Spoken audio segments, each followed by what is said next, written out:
So as I mentioned, this is an Australian Living Labs Innovation Network event, and what we're interested in doing is building up the network and the capacity of Australian Living Labs to collaborate between each other, but also internationally. So this is an opportunity today to learn from one of the leading living labs internationally. And we also hope this is a way of not only just sharing knowledge and educating each other, but hopefully creating some serendipitous encounters for us to collaborate maybe with different labs. And certainly Bristol one is, as I said, one of the leading living labs in NL. With that, I'm going to stop talking. I'm going to hand over to Lorraine to talk us through the Bristol Living Lab hosted by the Knoll West Media Centre. Hi everybody, thank you very much for inviting me to be part of the session today. It's really, it's really nice to share our work with you. So I'm director of Bristol Living Lab and work for Knoll West Media Centre. So Knoll West Media Centre is an arts charity that's based in Knoll West, an area in South Bristol, and it's been going for 25 years. And Carolyn is the founder, Carolyn Hassan, and Penny was also involved very early on. Unfortunately, Penny can't be here today, but I've been in this role for 2 years, but I've actually collaborated with the Living Lab for around, I'm not quite sure, 10, 12 years in different roles I've done and working freelance. So yeah, I'm going to give you a kind of an overview of the Bristol Living Lab, but also a few of our projects. So I'll get you to move the slide, Gareth. So Bristol Living Lab is a community of citizens, artists, technologists, businesses, public sector organisations, so many different sorts of organisations that come together to create and test new ideas, tools and technologies to address challenges we face locally, but also kind of global challenges as well. And it's not a single building, but it's actually a kind of series of interconnected activities. So innovation happening in sort of spaces, so our buildings and public spaces, people's homes, gardens, so everywhere and every day. So we do actually have 2 buildings. We have our main kind of office site, which is a straw bale building, and we also have the factory, which is our kind of community maker space. So Bristol Living Lab has been supported and coordinated by Knoll West Media Centre for 25 years, with a particular focus on using digital technologies and the arts and around supporting local people to make kind of social change, so a kind of positive model for social change.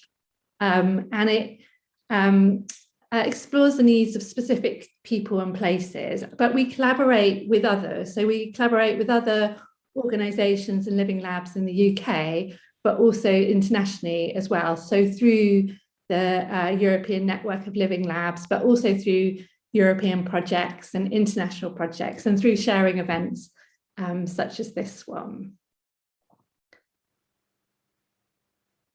So this is a picture of our factory, our community maker space. You can see lots of people in there for an event. And actually, we're just in the process of that building being refurbished at the moment. But we really kind of have this focus on like making is a kind of core thing of what we do. So it's like making change through the arts and sort of, when I mean making, I'm talking about kind of digital manufacturing, so laser cutting, CNC machines, digital design. We're really kind of hands-on and working with people of all different ages. So yeah, Gareth, we could move the slide on. So we collaborate with people from different backgrounds to develop new and creative models for achieving positive social change. And we're very much embedded in our local community. So we're in the community of Knoll West, and that has around 6,000, well, just over 6,000 households. It's an area, a very working class area that ranks highly in the UK government indices of multiple deprivation. So there's a lot of families, there are a lot of people that suffer like I guess things like fuel poverty, child poverty. It's not a wealthy area, but it's got an amazing group of people that live there who are very well connected. There's still lots of people there that, you know, you've got their aunt down the road, like big families, and very well connected, and a good community spirit. And we grew from this area. So Carolyn originally set up a photography project in Knoll West, and over time that's grown into the media centre. And I think currently we employ around 40 people. So yeah, very embedded in the community. And these are some photos from some of our projects. So the top left-hand side is a picture of a home in Knoll West. So the homes, basically, Knoll West is like a housing estate which was built in the 1930s, and it's typically got 3-bed sort of housing. So that's why it's got lots of families. And these are pictures of people from the community doing things in our project. And the top right-hand side is the green frog, which always gets lots of attention. But basically that's a sensor, a sensor that went in people's homes to monitor damp. So we try to bring this element of fun into our projects, and kind of creating fun things and working with people to co-design projects. So we work to ensure the inclusion of individuals and groups at risk of social and digital exclusion, and to support them to become active citizens with equal access to the city's opportunities.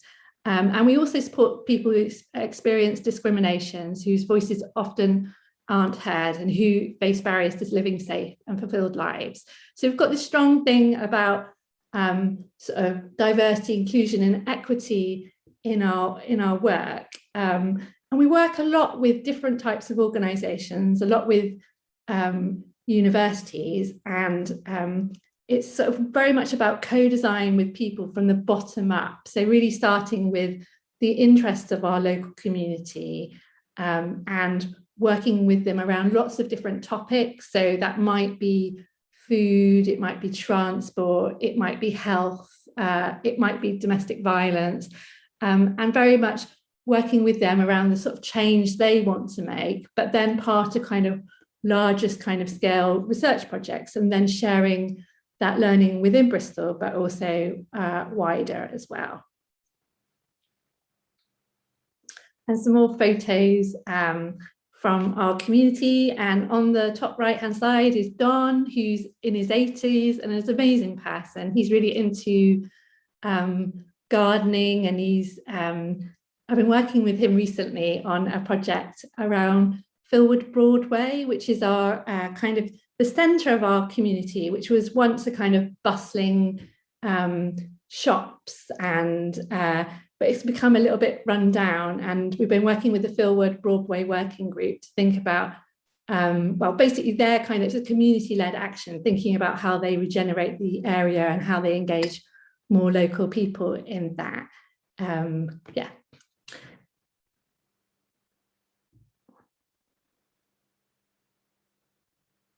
So our approach to Living Labs is very much this kind of community-based enabler driven living lab. So we act as a kind of broker, I guess, between citizens and other organisations, bringing people together and making sure they all have a kind of equal voice. And I guess sometimes when you're working with members of the community, they're less used to being in that sort of environment, and ensuring that maybe the people who are more confident don't dominate the conversation. So it's kind of putting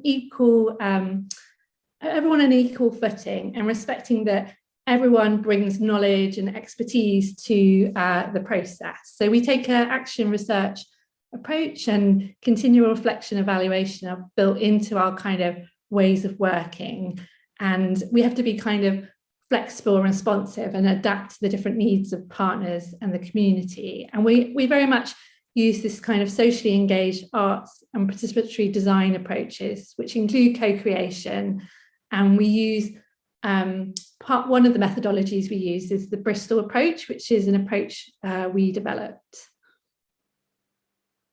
So it was actually developed in collaboration with Bristol City Council and Ideas for Change, Mara Balestrini, and then has been developed further through other projects as well. So the idea of this approach is it's a 6-stage approach, and was initially developed. So there's the different stages: that identification, framing, design, deployment, orchestration, and outcomes. So it's basically a way of working with the local community around issues they're interested in.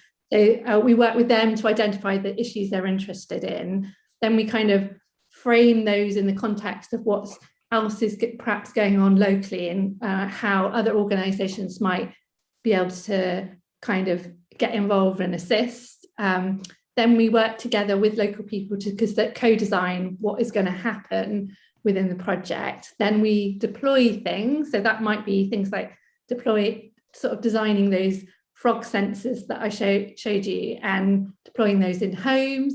And then orchestration is bringing people together to kind of explore the data and celebrate the results. And then there's the kind of outcomes and evaluation. And although it's shown as a sort of circle, it's actually a kind of iterative thing that you keep going round and you go back to different stages. Great.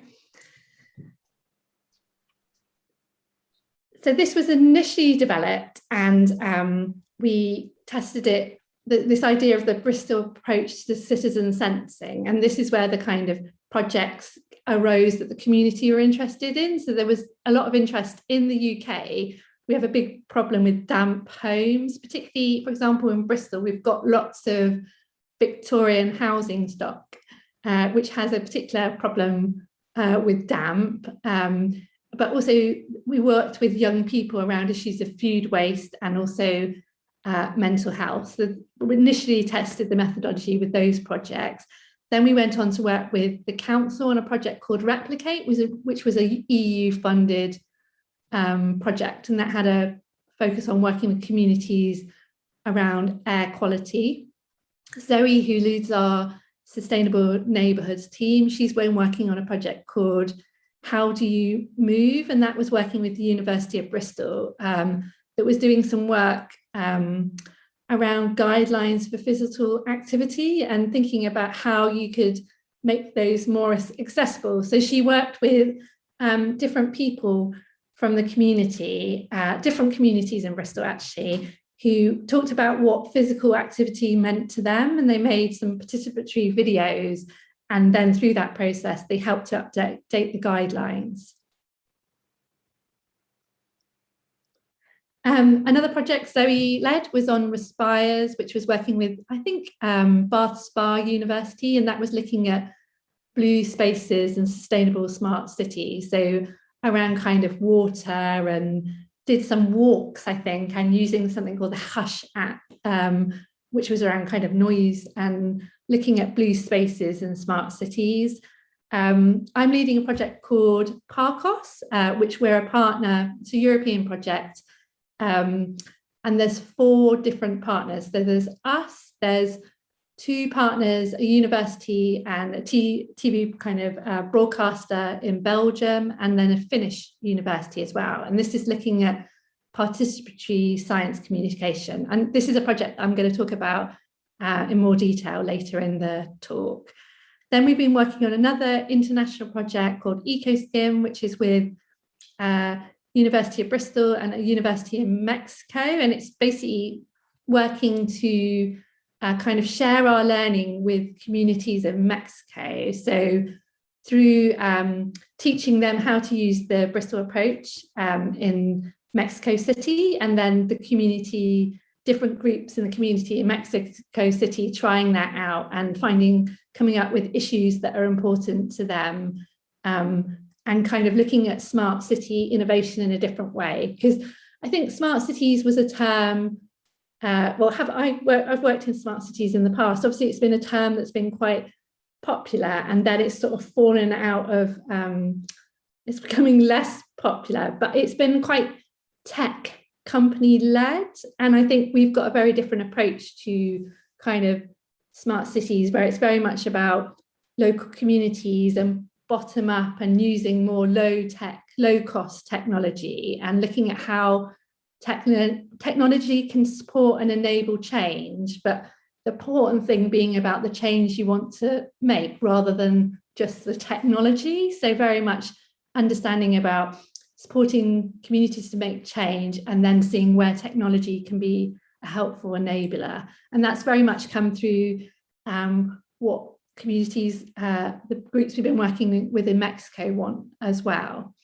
And then at the moment, we're working on another Horizon 2020 EU funded project, which started last October, which is called Twinergy, which is an energy digital twin project. And this is a massive project with 18 partners across Europe. And we're part of the Bristol pilot, and we're looking at involving 12 homes in Bristol in a community building, kind of trialing digital twin technologies. And our role is very much about kind of recruiting participants and working with people around engaging with the technology and trying to explain what a digital twin is, and then coming up with a kind of ethical process for engaging them and thinking about helping them to sort of make decisions about what data they share in that process, and the kind of community engagement process, and sharing that with different partners. So if you haven't heard of digital twins, then it's a kind of digital twin being a kind of digital representation of their household energy consumption. So they're kind of creating a digital version and then looking at how that would impact their energy use. Also looking at things about trialing. So in our homes, they'll all have solar panels, and then trialing things like battery storage and changing their energy tariffs and stuff. So it's quite kind of techy, but we're looking at the kind of very people side of that. And we create lots of tools which we share with other people. So this is an example of some tools we've created, which are called tips and tricks. So these are kind of cards that we use, and there's a number of different sets. So there's a set of tips and tricks for living labs that we created working with citizens and working with NO. There's also tips and tricks for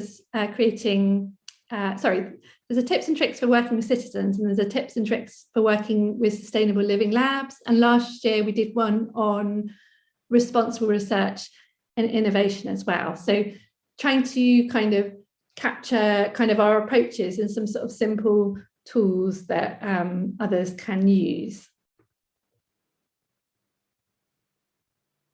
So I'm going to talk a bit about citizen science, because this is obviously an area that we've moved into over the last few years.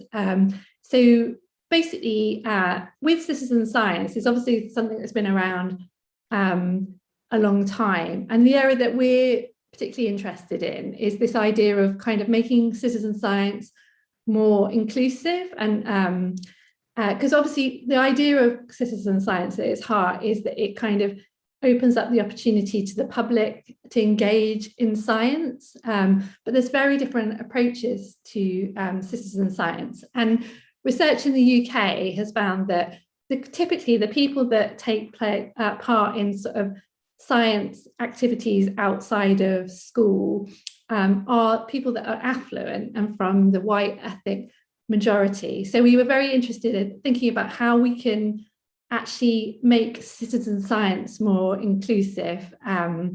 So we've been looking at ways through our kind of PARCOS project, the Participatory Science Communication Project, to look at how we can involve people that are typically underrepresented.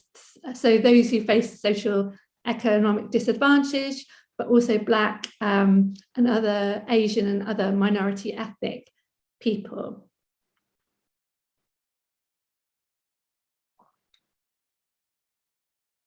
So through PARCOS, we've been adapting the Bristol approach for use in citizen science, and that's very much in development at the moment. The project is about halfway through. So it's at the heart of this PARCOS project is also using arts-based methods as well. So that's very much, we get involved in lots of science and technology projects, and very much we always bring our kind of art space practice to that. And we're leading the UK case study of PARCOS.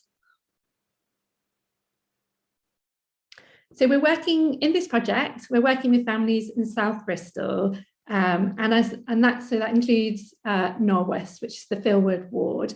And on this kind of map of Bristol, you can see on the red areas is the areas which are people that, or areas that have lots of people in the high in the indices of deprivation. So Bristol is quite a city of extremes. It's got very affluent neighbourhoods, and then it's got much less affluent neighbourhoods. And in our local area and in other parts of South Bristol, there's very high levels of child poverty. So we're particularly working with our local kind of neighbourhoods in South Bristol, although other people are getting involved in this PARCOS project as well. So locally, lots of people are interested in sustainability, and a kind of, every year there's something called the Quality of Life Survey in Bristol, which kind of asks questions in all the neighbourhoods. And in Norwest, there's particular concerns about waste and street litter, but there's lots of interest in sustainability, and lots of interest particularly in green spaces and access to green spaces. So we're quite lucky in Norwest that although we're a big kind of housing state, we are actually surrounded by a lot of green space.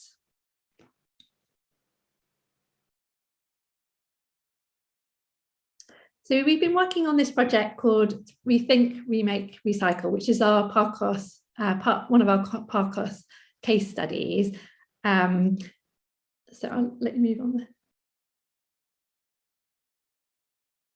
So basically, ReThink, Remake, Recycle is working with local people about looking at ways to reduce waste, and looking at ways of repurposing and reusing materials, and also looking at things like biomaterials as well.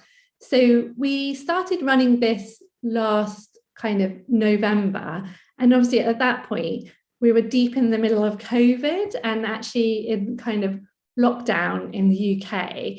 So we had to think about how we would sort of change what we were going to do from what we originally planned, because originally we planned it would be an activity that would happen our kind of factory community makerspace, but we realized that wouldn't be possible.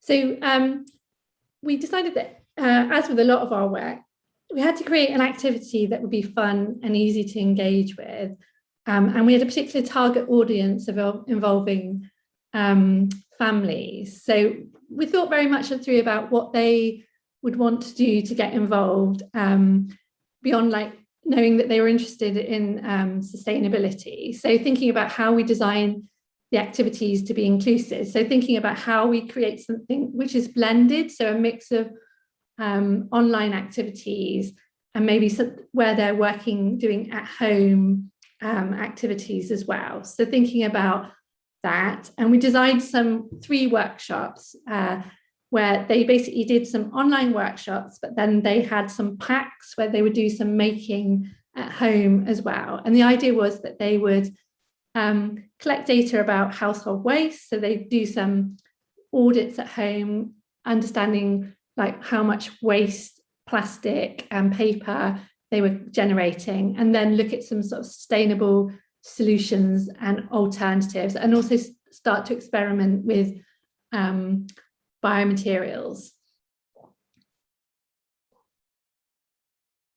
So we had 22 households signed up to ReThink, Remake, Recycle. So in total, 48 people took place, which was 34 adults and 14 children. So 16 of the households were in Bristol, and then we also had some in other parts of Southwest England and one from the Midlands. And we kind of advertised these opportunities to get involved in this project through our local networks and social media. And actually we was quite surprised because they were happening at the end of November, early December. So obviously kind of approaching Christmas, but also with the kind of constraints of COVID. But actually people were really keen to get involved, and I think families were quite keen to get involved, perhaps do a different fun activity that they could do at home while they were kind of stuck at home.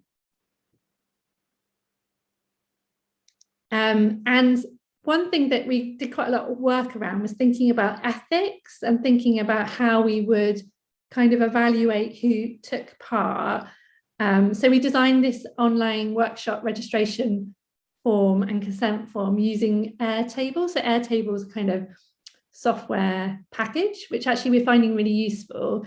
And then we link that to, they would fill in the registration form, and then it would automatically take them to an anonymous qualities monitoring form where we would collect data but keep the data set separate. And that enabled us to really understand who was taking part in the activities and whether we were kind of hitting that aim of involving a diverse group of families. So we found that we did get 10% of our participants said they were Asian, 5% Black and 5% Eastern European, and 15% of the participants reported that they had a disability as well. And also through collecting the kind of equality stuff, it's also quite helpful for understanding additional needs as well of participants, but especially when you're kind of designing the activities and making sure that what we designed was inclusive.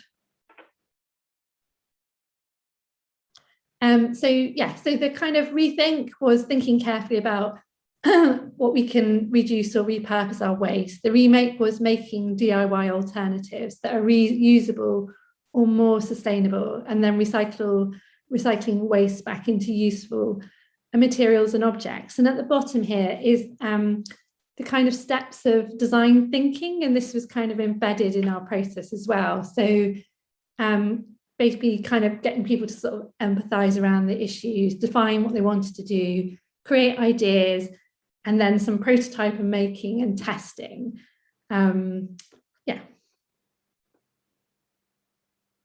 And we created these, so the factory team created these workshop packs, which were fantastic. And you can see some photos of things that went into their packs. So there were different things like PPE and different materials and different activities that were kind of activities which would supplement the online learning. And then we sent out these activity packs to the people that live locally. They received them by bicycle courier, and the feedback in the evaluation was they really enjoyed that, because in a time when they were stuck in their homes, it was quite nice to have a little package arrive and then to have that contact with the person delivering it, and to have a kind of fun activity to do.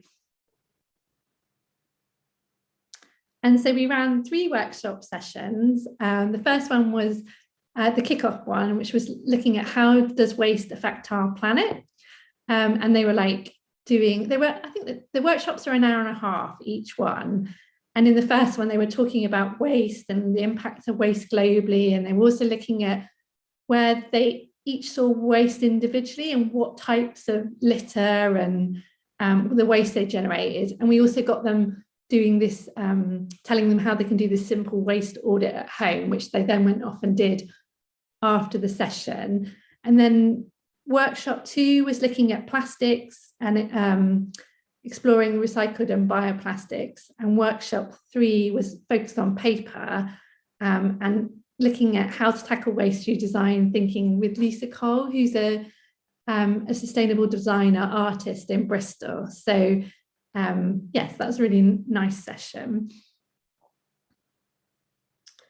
And the idea was, we were at the heart of PARCOS is this idea of participatory science communication, so telling stories with data. So basically we sort of saw this project as creating a community during COVID, so allowing families and individuals as well to kind of connect and meet new people and kind of explore kind of issues around sustainability and waste, and then using kind of everyday tools to make change. So the things they got in their pack and the waste audits, everything was quite simple approaches that they could use. So they're basically collecting data, making sense of data, and then telling stories with data. But we take quite a broad definition of data, and so it's just not just the numbers about the waste audit, but also kind of photographs of things in the home and things they're sharing online, and the things they make. So really coming up with creative ideas to reduce waste, and then creating objects using their recycled materials. And we did some Facebook, created a Facebook group to share what they learned. And we had some really different people get involved. So some people that were quite far along in their sustainability journey and were very focused on zero waste, and others that were quite new to the process. And at times that was quite challenging because some people had quite strong views, and so balancing people with different views was quite challenging, particularly in a kind of online session. Sometimes it's sort of a different way of working online to face, but I think working online does have benefits as well, because actually it can be more inclusive, because it can open up opportunities to people that might not be able to get to the factory. But also we were able to kind of record sessions so people could access them when they were available. Maybe they could come to some of the live sessions, but then listen to other recorded sessions. So it was nice. It was a really nice community that we created. And we thought about creative ways to share what was learned and gathered during the workshops and the activities that people did at home. And we decided we were working with an intern at the time, and she came up with the idea of this interactive zine as a way to document the sessions and gather participants' contributions in a fun and visual way. And there's a link here that you probably access afterwards to get to the zine.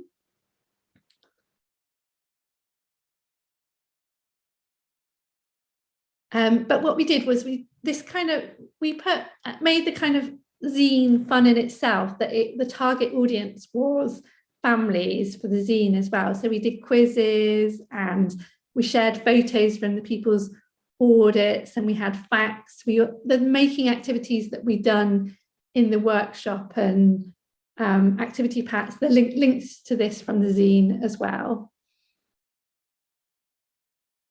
And here you can see there's a kind of, well, it's quite small, so you might not be able to read it, but there's a kind of what can we do at home? There's a recipe for making sustainable kind of cleaning fluid at home. There's examples of pictures of what people were doing and making with their kind of waste and stuff. So yeah, it was such an creative group of people that came together. Some really interesting stories. Oh, and I should say we launched that on Global Recycling Day. And then I'm just going to quickly talk about We Can Make, which is our homes project. So this is led by Melissa Mean, who's the We Can Make director. And she's been developing it with the local community probably over the last 5 to 6 years, but it's about community-led housing. So it's about the community finding their own solutions to the housing problems. So Bristol, like lots of places in the UK, has a massive issue with housing. So Bristol's a really popular city to live in, and rented house prices, rented to rent is like horrendous, the price. And also there aren't enough, basically there aren't enough homes. So Knoll West, because it's got lots of sort of 3-bed homes with big gardens, it's good for families, but I think what we find is as people get older, they're living in quite big homes that maybe don't need all the space, but younger people also, when they maybe need their first home, can't get a home. So the community's been looking at its own solutions to the problem, and looking sort of, the first thing they were doing was mapping spaces in the area where maybe they could build local homes.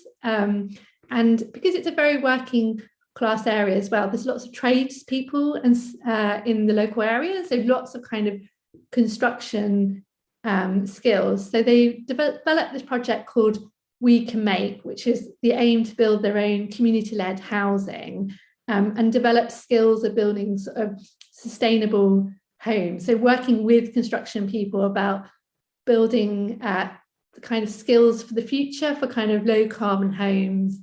And there's just a couple of photos of here of people building some things, which I'm going to talk a bit more. So the first thing they did was to build a test home. So I think this is on the next photo. So this was the test home that was built a few years ago, and it's actually in the grounds of a community centre in Knoll West. And this is kind of like the prototype home. So the idea of the ReMake homes is they're built like from the panels are made off site.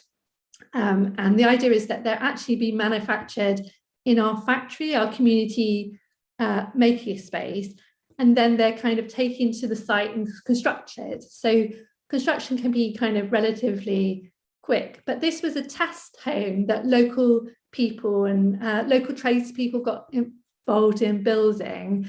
And then pre-COVID, it was being rented out on Airbnb so that they could generate a bit of income through people coming to stay in it, but the community could stay in it for free. So they could book it for the weekend and test out the home. And not only is it a sustainable home in terms of kind of construction process, but also they work with kind of local artists in terms of the kind of materials inside and the fabrics and different stuff. So first of all, they built a test home, and now they're kind of developing the methods of construction. So through various projects, they've been working on kind of this modern methods of construction and testing out the processes and developing kind of the skills and capacity in the factory to build the panels. Meanwhile, Melissa's also been working to get planning permission. So the community have been putting in the first 2 homes for planning permission, which I think have got the planning permission now, and they're about to start construction. So I think if we move on to the next photo. So this, as part of the kind of testing the modern methods of construction, they built this thing called Block West outside our building last year. So this was kind of testing, putting together these panels, and this was constructed over a kind of week or so. But actually it was really fortuitous because of lockdown and concerns about building, working inside, it actually provided a space that we could use during the summer months to come and work on and hold events outside in Knoll West. And it's been also obviously quite a focal thing that the community can come and see as well. So yeah, they're still kind of developing their methods of construction, working with lots of different partners, and then now moving into the phase of building the first houses with the local community. Yeah, so that's a very quick overview, and Melissa can tell you a lot more of it, but a kind of touch of what ReMake is. So that's just a few examples of what we do. Yeah, and I'm really happy to answer any questions that you've got.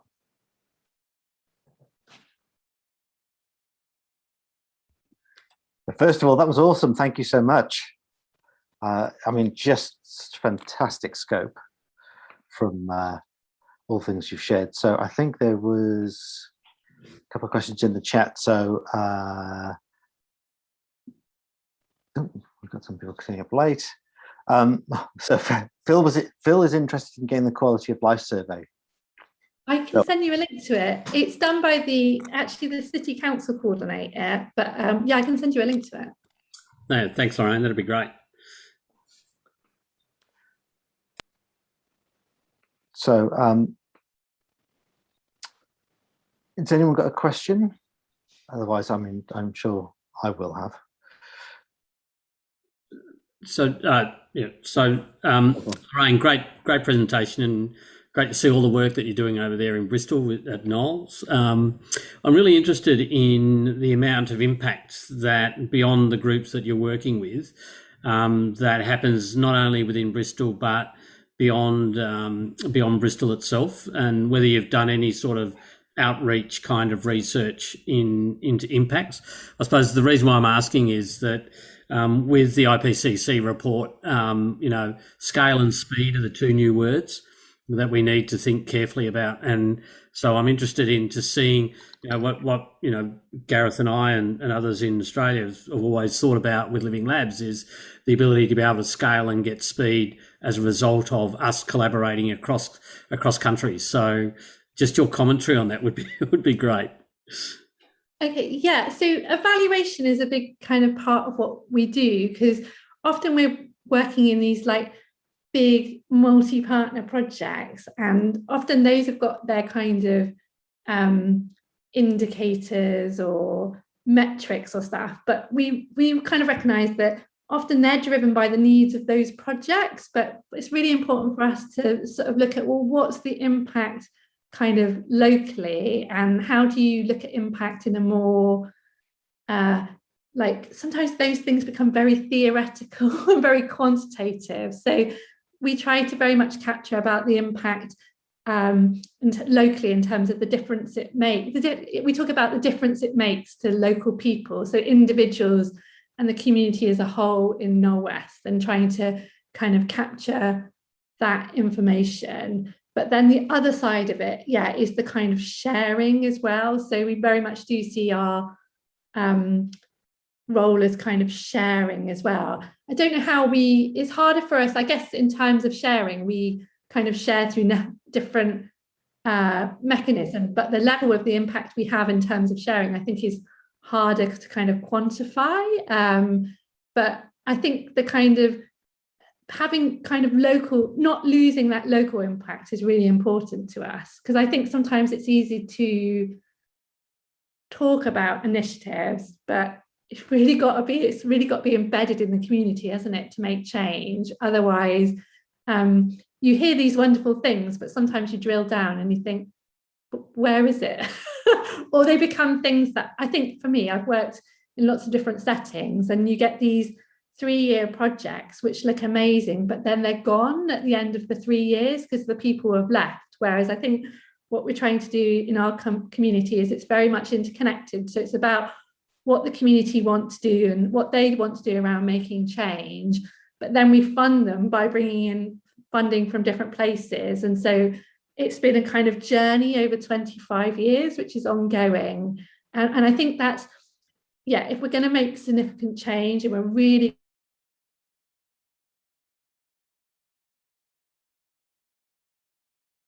community driven. Thanks.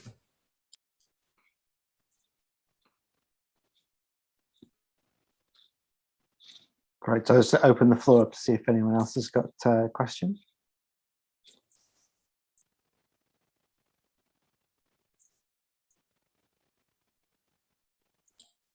Well, I have another question. I'm holding mine back just because I don't want to leave it for everyone else, but go. So happy to have others comment. One of the things about replication, Lorraine, of a living lab or of a process or of an understanding what you've been involved in is, and to replicate that is an understanding of the costs and the benefits of what you've done. So, what sort of structures have been put in place, what sort of funding arrangements, some of the things that, it's a really, when we come into the business world, everyone talks about minimum viable product, and they talk about, product to market and those kind of things. So, and what's the value proposition that sits behind that? So I know research is different, but it's still about what is it that in terms of being able to set that up, what is it that we, potentially would be a cost and benefit sort of approach?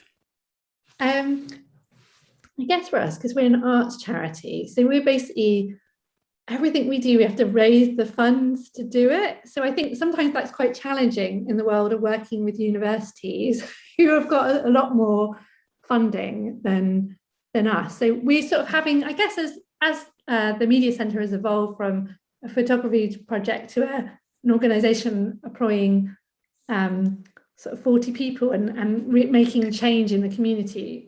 This is a kind of constantly evolving thing for us about how we generate the income to then have the impact to the community, and we have to take very kind of creative approaches to doing that, and sort of accessing different sort of fun like streams of revenue or capital money as well. So obviously we can do research projects and stuff, but we also have to generate income. So for example, through the community makerspace, the factory, that kind of generates income through business as well. So making things for companies, as well as kind of doing research projects. And then with the housing, it's finding the kind of economic model that works there as well. Because again, that's got funding through things like Nationwide, which is a kind of building society in the UK, but then looking at ways to kind of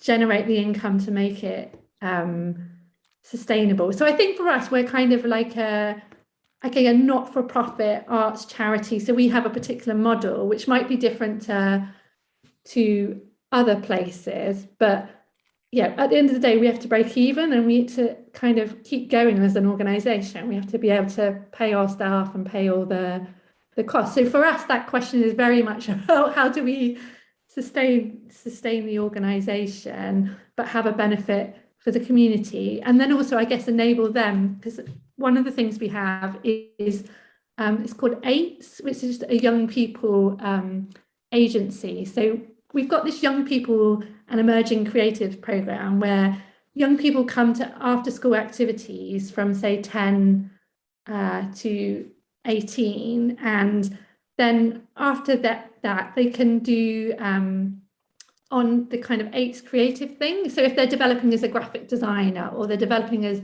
a filmmaker, they can get the opportunity to work with an expert in that, someone to like mentor them and develop their own skills about running their own business and stuff. And so we then try to enable young people to kind of develop their own careers and small businesses in the creative industries as well. So there's a lot of those sort of things embedded in our work. I hope that answered the question. I'm not sure if it did. No, thanks. No, just getting an idea of the financial structure is good. Thanks for that. So we've got a couple of questions in the chat. So from Alex, we have, how can we partner with Living Labs locally and globally, and what would that collaboration look like? I'll let you answer that, then I'm going to make a plug for the. Yeah, sure. I think for us, we've over the years we've partnered with different Living Labs. I guess work with people in the UK, but also particularly in lots of other places in Europe and internationally. I suppose it's looking for the common areas of interest. I think Living Lab network is quite large, and there's quite very different approaches to Living Lab. So I guess it's looking for your common areas of interest or difference where you think you can learn from that. So it's looking for the kind of opportunities, and that might be theme based, so you might be interested in housing, or it might be kind of skills based, as in you might like their particular kind of participatory approach, or you might be interested in the kind of financial model and stuff. So it's looking for the common areas of interest, and I always say you learn as much from what doesn't work as what does work, because it's easy to come and present all the great things that go well, but actually there's often you learn a lot from the struggles that you go through. And in all our projects we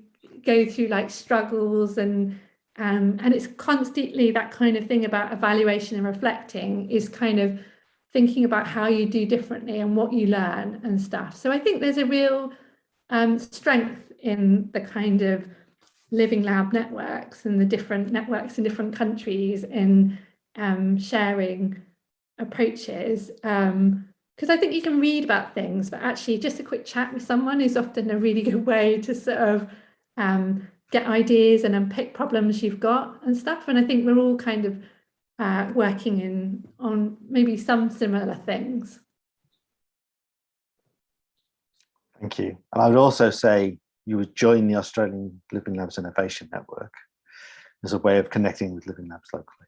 So, but moving on, so Zara, any insights into genuine co-creation as opposed to more consultation? I think if you want to do genuine co-creation, you've got to, start with the community you're working with and start with what they're interested in, and then you need to sort of set a kind of level playing ground to start those discussions, because if you've already decided what you're going to do and how you're going to do it and you're just taking it to the community, then it's consultation. But if you want to do real co-creation, then you've got to be open to very different ideas, and then working with very different people, and then kind of you've got to kind of focus on, I guess, more on the process rather than have decided what you're going to do together. So, and I think you've got to try and make it fun and engaging and work in creative ways, because otherwise I think you'll quickly lose people. And you need to think about things like, well, if I want a range of people to turn up, does that time exclude certain people, or should I be paying, like, beyond just paying, say, travel, should I be paying nursery fees? So like, like mums can come along. So what do people need to be able to turn up? And I guess also thinking about how confident people feel to contribute, and maybe building their kind of skills around that. So there's actually a lot to think about in the kind of early stage of the process. And then a lot of it is about dialogue and communication, and keeping people engaged as well. But if it's very much around things they're interested in, then they're more likely to engage in the process. Cool. So we have a couple of thank yous and also another question. Well, one is, are the slides available? So we'll certainly put this video up online. Maybe if you're happy to share the slides with people, you can let me know, and then I can send them out. It's fine to share the slides. Yeah. So this is from Sonia. So my question would be, how you choose the projects. I understand it depends on community needs and funding, but also would there be other criteria or kinds of projects you would not engage with? Yes, so that's a really good question. So I guess we have a kind of long-term vision of the things that we're interested in around the kind of community-led housing, or we're interested in sustainability. We're very much interested around communities' empowerment around data and stuff. So we're kind of always looking for the opportunities, and then when the funding streams come along, or we get approached by a partner to think about, oh, does that fit? How would we like slot things in? Sometimes you have to be quite creative about how you slot things in, but there's definitely times when we say no, because at the heart of everything we do is this community co-creation. And so it's kind of, if it doesn't fit with that approach, then we will say no. And I think also we're getting better at saying no when the amounts of funding are a bit ridiculous as well, because I think from experience, we often get asked to do massive things for, say, £5,000, and then you quickly learn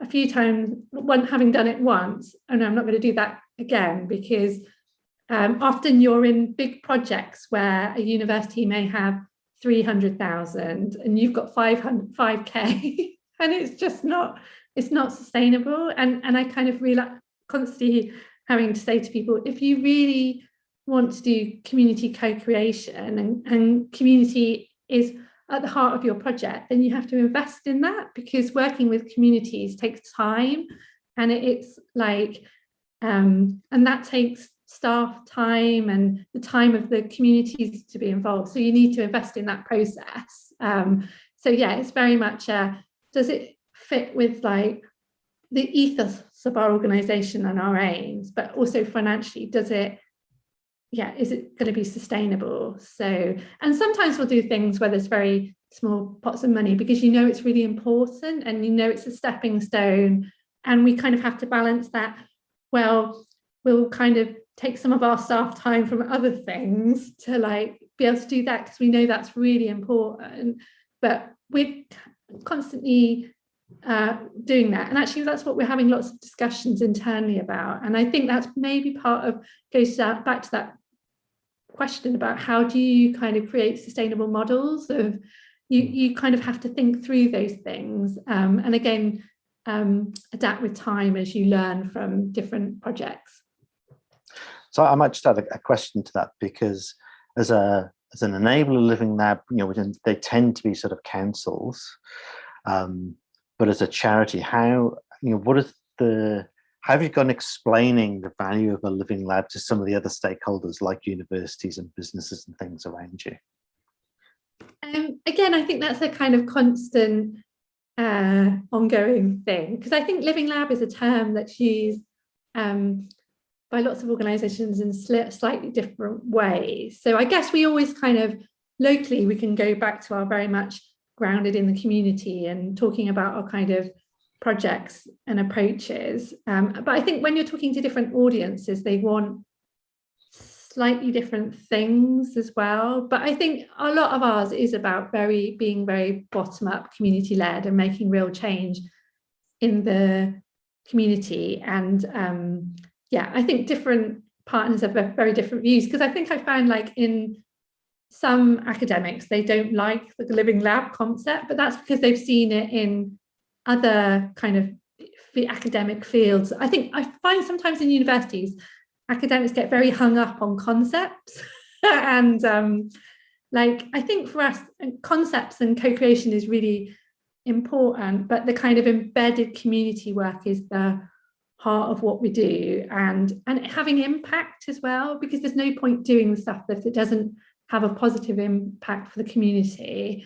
Yeah, so I think there's a lot of constant ongoing conversations, and I think we're very lucky in Bristol that it's a small city in the respect that lots of people know each other and people stay in the city. So we have lots of conversations with the universities and the council, and we collaborate with the council a lot. And there's always challenges in that, but it's an ongoing kind of dialogue, and we kind of work through different approaches and different projects. So fantastic. So we're getting lots and lots of thank yous in the chat. I know that we are just already 5 minutes over time, so we should probably draw it to a close, unless because I know that you've got things to rush off to as well. So I'd just like to say, you know, on behalf of the network and everyone here, you know, thank you so much for giving up your time. We really appreciate, you know, the presentation, your insights, and yeah, we hope and look forward to collaborations. You know, maybe we can arrange some of the labs to present back if you're interested at some point. And yeah, you know, we've got a few people I know who are online who do a lot of around citizen science, so maybe there'll be something that will come up that we can work together on. Yeah, that sounds great. Thank you very much for inviting me. It was really interesting to answer all the questions, and I'm sure there will be opportunities. And like next year, we'll be thinking about, because PARCOS will be in its 3rd year, about kind of the bigger sharing events. So I'm sure there's an opportunity to collaborate through that, and it'd be really great to hear about your kind of projects and citizen science projects and stuff. So yeah, it's really, yeah, it's nice. I think this is the benefit of technology, isn't it? To be so far away from each other, but to connect and share experiences. So yeah, I'd love to do that. Awesome. Well, with that, just say thank you very much, and thank you to everyone turning up and asking questions as well.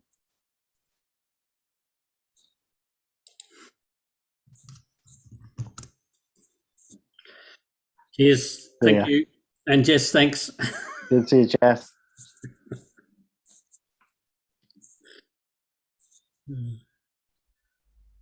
Well done. That was great.